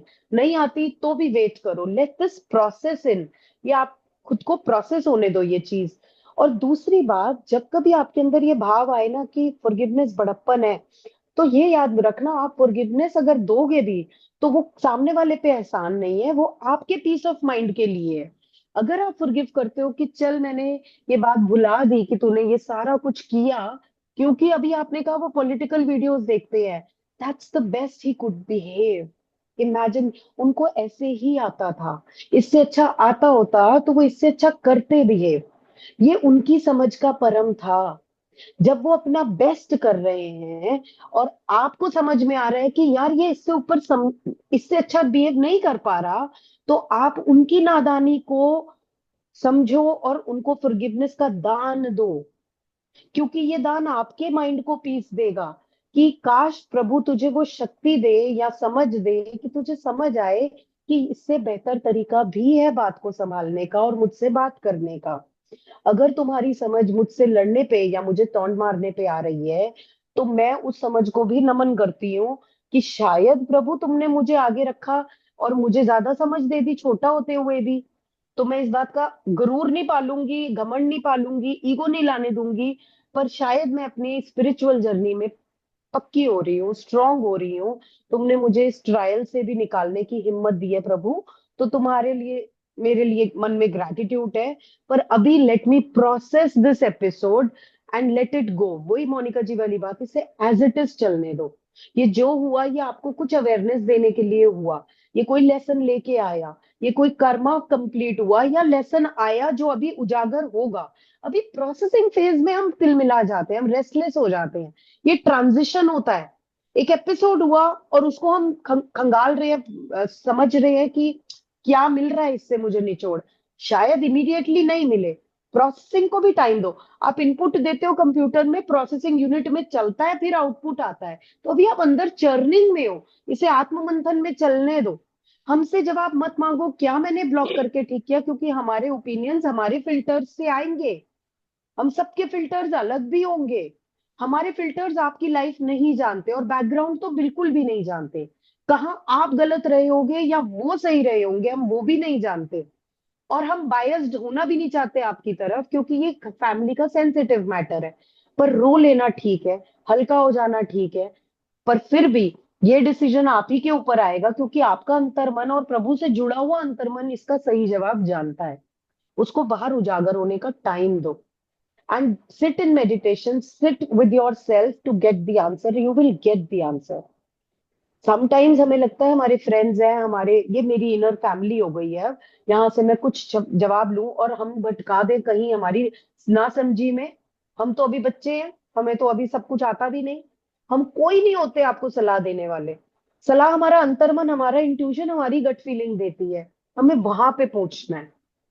तो आपने अच्छा किया यहाँ पूछा, क्योंकि हम सबको ये सीख मिली कि हमें अपने अंदर पूछना है। हमें अपने अंदर पूछना है। और उन्हें ना तो माफ करने का बड़प्पन दिखाने वाले आपको ही होते हो, क्योंकि आप भी कुछ सीख ही जाओगे इस एपिसोड में, कुछ आपके लिए लर्निंग ही निकलेगी। तो ये कोई बड़प्पन नहीं होगा कि चल तू बड़ा है फिर भी मैं तुझे माफ करती हूँ, इसमें तो ईगो आ गई ना। हमें तो उससे नीचे खेलना है, ईगो में नहीं जाना। पर क्योंकि मैं माफ करना जरूरी है मेरे पीस ऑफ माइंड के लिए, मैं अगर इसे बैगेज की तरह कैरी करूंगी तो मैं अगला कदम कैसे बढ़ाऊंगी, ये बेड़ियां मुझे बांध के रखेंगी। I have to set myself free. मुझे उस बोरी को गिराना है जो मुझे आगे बढ़ने से रोक रही है स्पिरिचुअल जर्नी में। तो आप उसे गिराओ, उस पत्थरों की तरह वो कैरी करोगे वेट तो दर्द होगा, दर्द ही बनेगा फिर बीमारियां। आप उसे गिराओ ये सोच के कि इस पर्टिकुलर मेमोरी का साथ यही तक था। अब ये मेमोरी मुझे मेरे पे ओवर पावर करे तो फिर मेरा विल पावर कहाँ। ये मेमोरी मुझे पीछे छोड़नी है ताकि मैं अपनी विल पावर और स्ट्रॉन्ग कर पाऊं। Memory should not have that power to decide your future actions. रखूं लाइफ में, नहीं रखूं, ब्लॉक करूं, अनब्लॉक करूं, this memory is not going to be the deciding one. ये आपका फिल्टर नहीं होना चाहिए या क्राइटेरिया नहीं होना चाहिए कि इस मेमोरी के बाद मेरा क्या रवैया होना चाहिए। बचपन भूल गए, साथ बिताया था, मम्मी ने उन्हीं दोनों बच्चों की उंगलियां पकड़ी हैं, ऐसे नहीं भूल सकते। हिम्मत चाहिए होती है, हिम्मत रखो, हम लोग हैं आपके साथ। हम लोग लेकिन गाइड नहीं करेंगे, हम में से कोई भी उस लेवल पे पहुंचा नहीं है कि हम एक दूसरे को गाइड कर सके। हम तो खुद सीख रहे हैं, पर हम सहारा दे सकते हैं। सहानुभूति दे सकते हैं, कंपैशन दे सकते हैं, प्यार दे सकते हैं, अपना जप्पी दे सकते हैं, वर्चुअल जप्पी दे सकते हैं कि वो योगिनी जी हम आपके साथ हैं। पर आपके अंदर जवाब आएगा, आपको पता चलेगा, शायद अभी नहीं तो कब आएगा वो राइट टाइम कि मैं अनब्लॉक करूं, वो भी आपके अंदर से आएगा। आई मे और may not be right completely, others are wise enough, यहाँ पे बड़े बैठे हैं। पर मेरी ये फटाफट जो प्रतिक्रिया आई वो यही आई कि खुद से ढूंढो जवाब, खुद से आएगा और सच्चा वाला आएगा, जुड़ा हुआ, जो आपकी लेसन्स को कंप्लीट करता हुआ आएगा। Sorry, I taken too long today. Just a small add thank on you. In it, Yogini ji, as an astrology जब हम देखते हैं ना, तो जो बड़ा भाई होता है ना, वो होता है हमारी लाइफ के गेन्स। अगर हम उससे कॉन्ट्राडिक्ट रहते हैं तो हमारी लाइफ में जो हमें फायदे चाहिए ना, वो मिस हो जाते हैं। ये भी ध्यान रखना। जैसे बाप हमारा सूर्य होता है ना, घर का जो हमारे पिताजी हैं वो हमारे सूर्य देव हैं कुंडली में, जिससे हमें अथॉरिटी और ये सब मिलता है।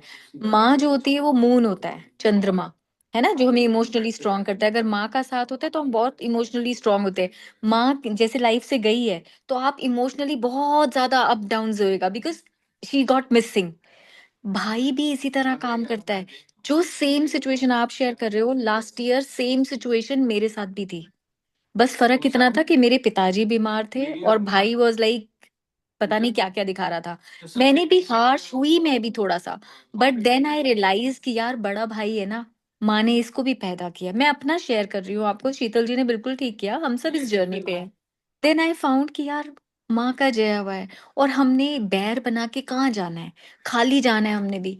तो मैंने उसके बाद से मैंने भी ब्लॉक किया था उसे, मैंने भी अब उसे अनब्लॉक कर दिया है, बिल्कुल काम हो गई हूँ। आज भी कोई बात हुई थी तो he is been staying in Delhi in my house, जो पूरा मम्मा ने मेरे को दिया है, मैंने रिनोवेट करा के सब कुछ सेट करके दे रखा है, बिल्कुल आलीशान जैसे गेस्ट हाउस। जा रहा है, रह रहा है, सब चीजें यूज कर रहे हैं, एंड देन नो रिस्पॉन्सिबिलिटी। फिर भी माय हस्बैंड सेड ये ठीक नहीं है, ऐसे छोड़ दो। हम कोई होते ही नहीं कुछ कहने वाले, उसकी डेस्टिनी है। देखो वो भी तो बांध के लाया है ना कुछ, तभी तो उसे हमें इतनी अच्छी बहनें मिली हैं। आप देखो उसने कर्म कितने अच्छे किए होंगे, जो आप इतनी प्यारी योगिनी बहन मिली है। ओ, कट गए, I am sorry, I am taking time, bye. It's okay Asiya ji. You there? अच्छा, मैंने सोचा एकदम गायब हो गए। अच्छा, so that's why I just wanted to share my own, experience with it. जैसे ही आप अपने आप को काम डाउन करोगे ना, तो जैसे मोनिका जी ने आज समझाया, भाई यहाँ शांति होनी चाहिए। यहाँ शांति होगी क्योंकि अगर हमारे अंदर पानी है तो हमारे को कोई तिल्ली डालेगा तो आग ही नहीं लगेगी। अगर हमारे अंदर ही पेट्रोल है तो एक छोटी भी तिल्ली हमारे को ब्लास्ट कर सकती है ना। तो हमें सिर्फ अपने लिए काम करना है, हमने माफ भी किसी को करना है तो उसके लिए नहीं करना, अपनी पीस के लिए करना है। देखो ना, हमारे दिमाग में, हमारी आंखों में हमें घूमती रहेगी ये बात कि मैंने ब्लॉक कर दिया। ऐसा ही अगर हमारे बच्चे आगे करेंगे एक दूसरे के साथ, बिकॉज जो हम बोल रहे हैं, कर रहे हैं, हम वो एग्जाम्पल सेट कर रहे हैं फर्दर। तो इसलिए शांति से जितना निकल जाए टाइम बहुत बढ़िया है। और देखो ना कितना प्यारा कम्युनिटी परमात्मा ने बनाई है हमारे लिए। किस लिए बनाई है? कहाँ कहाँ हम बैठे हुए हैं हमें पता ही नहीं, ना कोई ब्लड रिलेशन है ना कुछ, पर कितना प्यार है अंदर।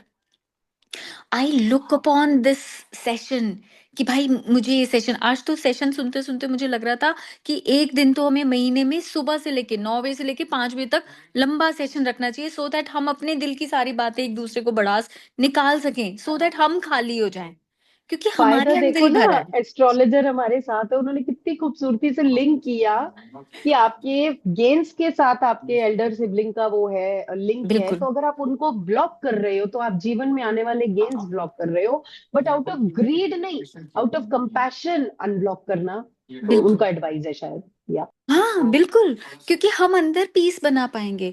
नहीं तो हमारे अंदर ज्वालामुखी चल रहा है, वहां नहीं चल रहा। अभी बच्चे के साथ भी कुछ इश्यू चल रहा था, तो मोनिका जी ने जब बोला हमें माफी मांग लेनी चाहिए, मैंने बिल्कुल दिल पे पत्थर रखकर मैंने लिख के भेजा, I am so, my apologies that I shouted on you, right, and I should understand that what are you going through. उसमें पीछे बेटे ने क्या लिखा, सॉरी तो कुछ लिखा नहीं मुझे कि मैं शाउट कर रहा था इसलिए आप शाउट करे मम्मा। उसने मुझे पता है क्या लिखा, okay mama, don't be so harsh on yourself. I said okay, you too, kindly. So beautifully, क्योंकि ये चीजें जो हम सुन रहे हैं, देखो परमात्मा ने हमें जोड़ा ही इसीलिए इस बुक रीडिंग के साथ कि so that we can transform our inner self. So just be open, just be light, and just keep smiling because you are yogini. मतलब कितना भारी भरकम नाम है ये. इस नाम को कैरी करना is also not easy. Thank you so much for listening. Thank you so much Asaniya ji, मैंने सबका टाइम खराब कर दिया बहुत ज्यादा। नहीं नहीं नहीं, प्लीज, ये कुछ खराब नहीं हुआ. ये ज्ञान खराब में वर्ड तो जितना यूज ही नहीं टाइम करना, निकल रहा ये है बहुत बैंड है बढ़िया है. वर्ड। इस यही रियल प्लेटफॉर्म वर्ड पे है. ये वर्ड बैंड है, कुछ खराब नहीं होता यार, सिर्फ बिल्कुल लर्निंग्स है। बिल्कुल. Thank you for confiding in us, thank for you so trusting much. us with your vulnerabilities. Thank you. Over to Tushar for the तो final शीतल, मैंने आपको closing मैसेज prayer. में वैसे आपको मैसेज किया, can you please read that message अच्छा, इन एक the chat second. Also and in the group? अच्छा ठीक है, I'll conclude the session with the concluding prayer. पहली बात, सबको thank you for your inputs and for listening so patiently and for your time. So let's fold our hands. सर्वे भवन्तु सुखिनः, सर्वे सन्तु निरामया, सर्वे भद्राणि पश्यन्तु, मा कश्चित् दुःखभाग् भवेत्. Om Shanti Shanti Shanti Shanti. Shanti. Thank you everyone. See you all on Wednesday. Take care. Goodbye. To you, take care to you सबको। Thank you. Take care of yourself. Bye bye. Bye bye.